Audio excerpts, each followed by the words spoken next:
Assalamualaikum warahmatullahi wabarakatuh.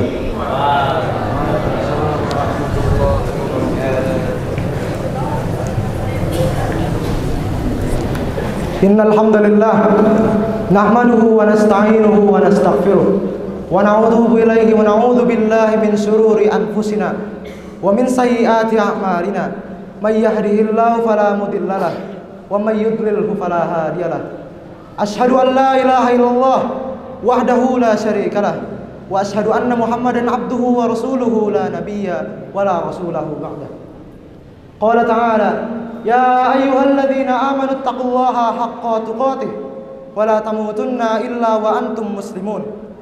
Ya ayyuhan nasu taqu rabbakumul ladzi khalaqakum min nafsin wahidah wa khalaqa minha zawjaha wa batha minhuma rijalan katsiran wa nisaa'a wattaqullaha alladzi tasaaluna bihi wal arham innallaha kana 'alaikum raqiba.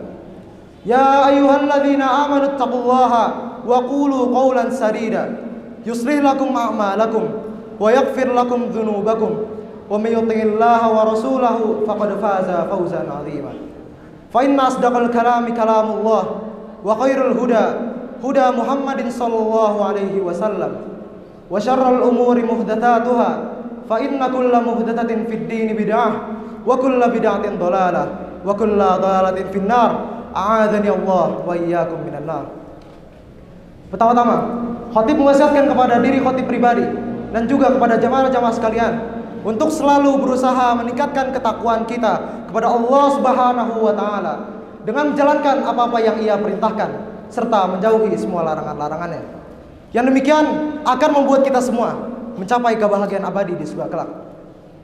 Hadirin sidang Jumat rahimani wa rahimakumullah.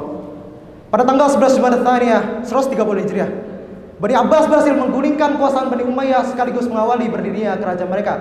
Pada hari itu, pasukan Bani Umayyah tercerai berai dan mengalami kekalahan dalam perang Zabul Kabir hingga mereka semua tidak dapat berdiri lagi setelah itu.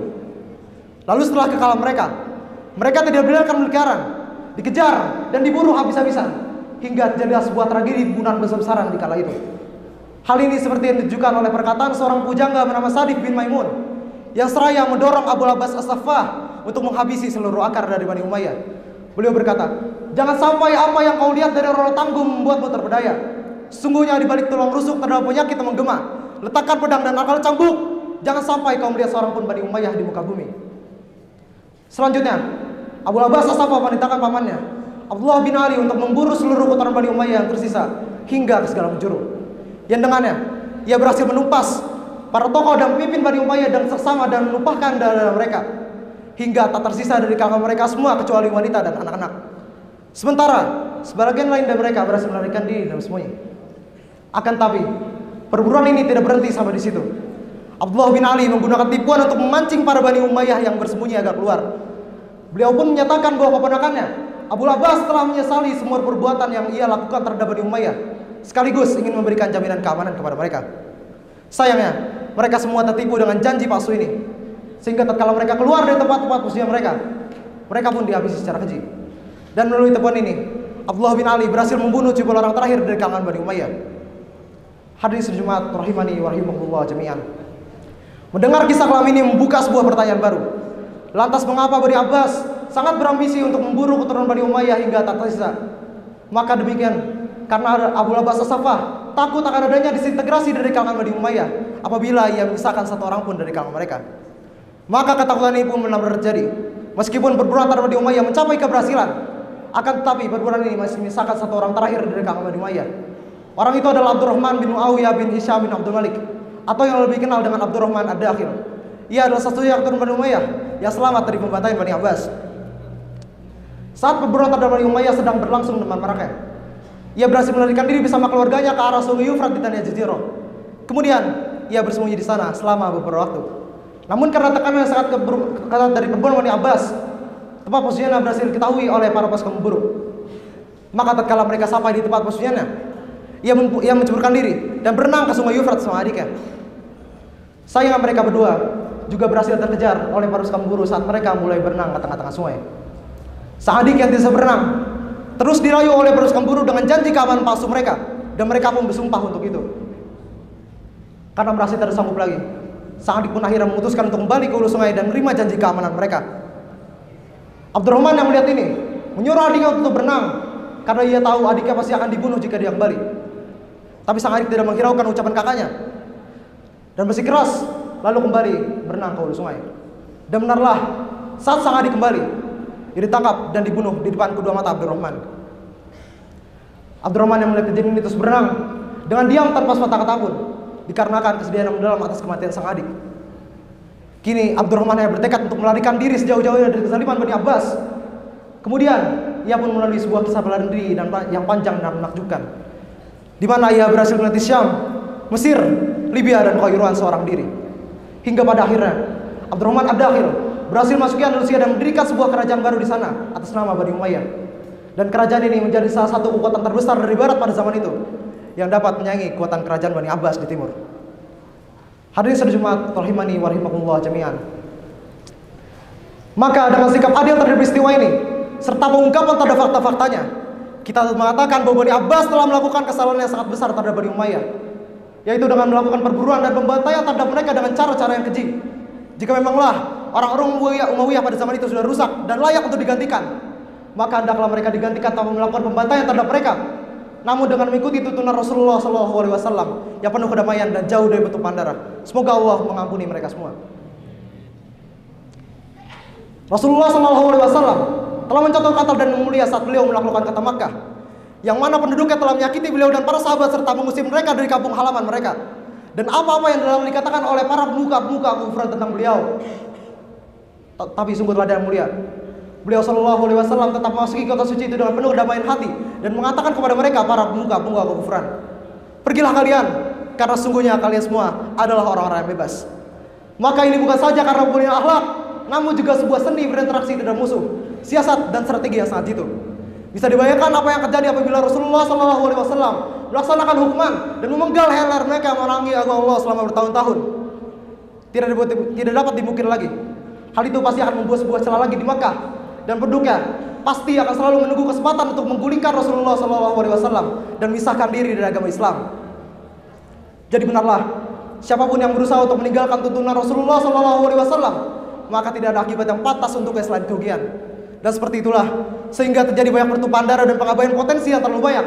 Bahkan pada akhirnya kaum muslimin kehilangan masanya hingga tidak pernah lagi kembali kepadanya. Maka kekerasan yang tidak ada pada tempatnya akan mewariskan kekerasan pula. Jalan darah tidak akan mewariskan apa-apa selain darah pula. Ada banyak jalan, tapi tidak ada pilihan lain selain satu jalan saja. Satu jalan yang lurus, jalan Allah Subhanahu wa taala. Wa anna hadza sirati mustaqiman fattabi'uhu wa la tattabi'us subula fatafarraqu bikum an sabili. Dzalikum wasaqum bihi la'allakum tattaqun. Dan inilah jalanku yang lurus, maka ikutilah ia. Dengan jalan kalian mengikuti jalan-jalan itu hingga kalian berpecah belah dan meninggalkan jalannya. Hal ini dua setiap kalian agar kalian menjadi orang-orang yang bertakwa. Aqulu qawli hadza astaghfirullah li wa lakum wa lisairil muslimina wal muslimati min kulli dzamb astaghfiruhu innahu huwal ghafurur rahim.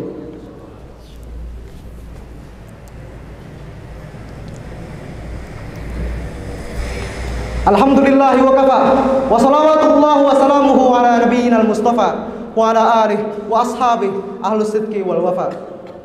Hadirin sejumat rahimani wa rahimakumullah jami'an. Sungguhnya Allah Subhanahu wa taala tidaklah menjadikan kisah-kisah orang terdahulu melainkan sebagai hikmah dan pelajaran yang dapat kita ambil daripadanya. Allah Subhanahu wa taala berfirman, "Laqad kana fi qasasihim ibratun liulil albab." Sungguhnya pada kisah-kisah mereka terdapat pelajaran bagi orang-orang yang punya akal. Hadirin sejumat rahimani wa rahimakumullah. Perebutan kuasa telah menyebabkan banyak sekali perpecahan di dalam barisan kaum muslimin. Maka yang demikian adalah disebabkan karena masing-masing dari mereka merasa paling berhak, merasa paling pantas untuk mendapatkan kepemimpinan dan tahta, sehingga terjadilah berbagai macam perselisihan dan konflik yang berujung di antara mereka. Bukankah Allah Subhanahu wa taala telah memperingatkan kita, "I'lamu annamal hayatud dunya la'ibu wa lahu wa zinah wa tafakhurun bainakum wa takatsurun fil amwali wal aulad." Ketahuilah bahwa sesungguhnya kehidupan dunia ini hanyalah sebuah permainan, suatu yang melalaikan, bermegah-megahan di antara kamu serta bermegah-megahan tentang banyaknya harta dan anak. Maka demikianlah semua perilaku cinta dunia itu telah mereka lupa dan butakan hati mereka dari kebenaran yang berujung pada perpecahan dan kezaliman di antara kaum muslimin. Andai saja mereka tidak berpecah belah dan mau bersatu di atas agama Islam, maka masa-masa kejayaan Islam yang gemilang itu tidak akan pernah sirna di telan zaman dan tidak akan berakhir di atas kebinasaan. Maka masing-masing diri kita harus mengetahui bahwa kita semua berada di atas tapal batas agama Islam, dan kita dituntut untuk selalu waspada. Jangan sampai Islam dihantam dari yang sama, dan jangan sampai terjerumus ke dalam kehancuran untuk kedua kalinya. Innallaha wa malaikatahu yusholluna 'alan nabi ya ayyuhalladzina amanu shallu 'alaihi wa sallimu taslima. Allahumma shalli 'ala Muhammad wa 'ala ali Muhammad kama shallaita 'ala Ibrahim wa 'ala ali Ibrahim innaka Hamidum Majid. Wa barik 'ala Muhammad wa 'ala ali Muhammad kama barakta 'ala Ibrahim wa 'ala ali Ibrahim innaka Hamidum Majid. Allahumma ighfir lil muslimina wal muslimat wal mu'minina wal mu'minat al ahya'i minhum wal amwat innaka samiun qaribun mujibud da'wat wa ya qadiyal hajat. Allahumma arnal haqqa haqqa warzuqna ittiba'ah warnal batila batila warzuqna ijtinabah. Allahumma inna nas'alukal huda wat tuqa wal afafa wal ghina. Allahumma na'udzubika min jahdil bala wa darkis syaqa wa su'il qada wa syamatatil a'da. Rabbana hab lana min azwajina wa dzurriyyatina qurrata a'yun waj'alna lil muttaqina imama. Rabbana atina fid dunya hasanah wa fil akhirati hasanah wa qina adzabannar. Subhana rabbika rabbil izzati amma yasifun wa salamun alal mursalin walhamdulillahi rabbil alamin. Qumu ila salatikum.